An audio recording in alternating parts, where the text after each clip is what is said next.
Per multiple reports, the Bills have traded Stefon Diggs and a pair of future draft picks to the Texans in exchange for a 2025 second rounder.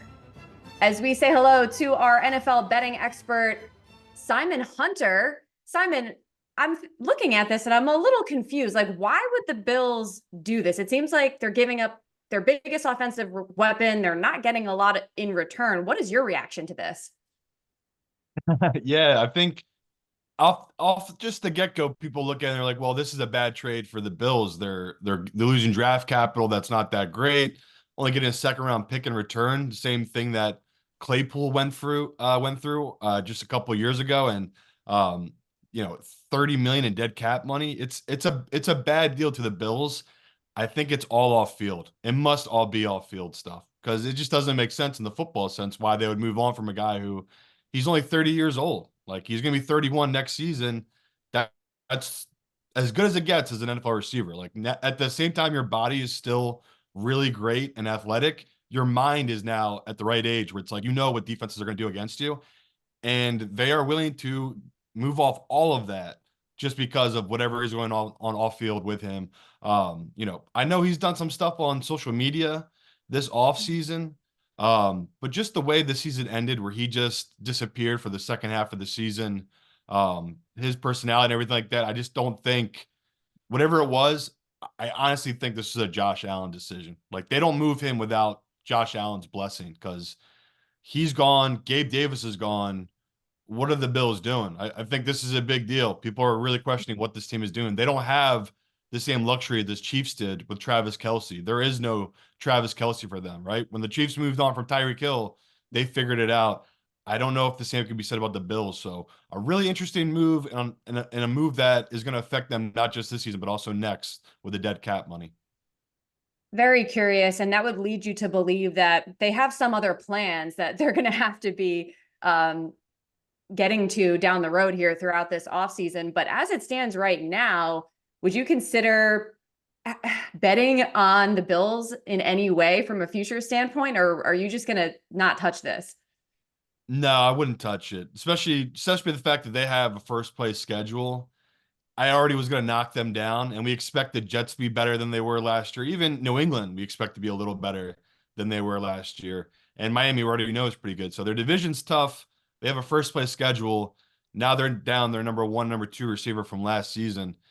It's tough. It's tough because it felt like last year Josh Allen had to be Superman just to get them into that 2 seed and do all the incredible stuff he did last year. Yeah, their win total is low. It's down to 10.5. It could drop to 10 off of this mood. It is a big deal. Like Josh Allen, he is an incredible player. He needs weapons at the end of the day. So yeah, it's a really negative move for this Bills team. But like you said, there might be another thing that we don't know they're going to do this offseason, make or even in the draft and address the wide receiver position. All right, let's flip to the Texans side of this because I believe you were a bit skeptical of them just given a tougher 2024 schedule and perhaps the market overvaluing them. Now they got Stefon Diggs. Does this move the needle for you at all?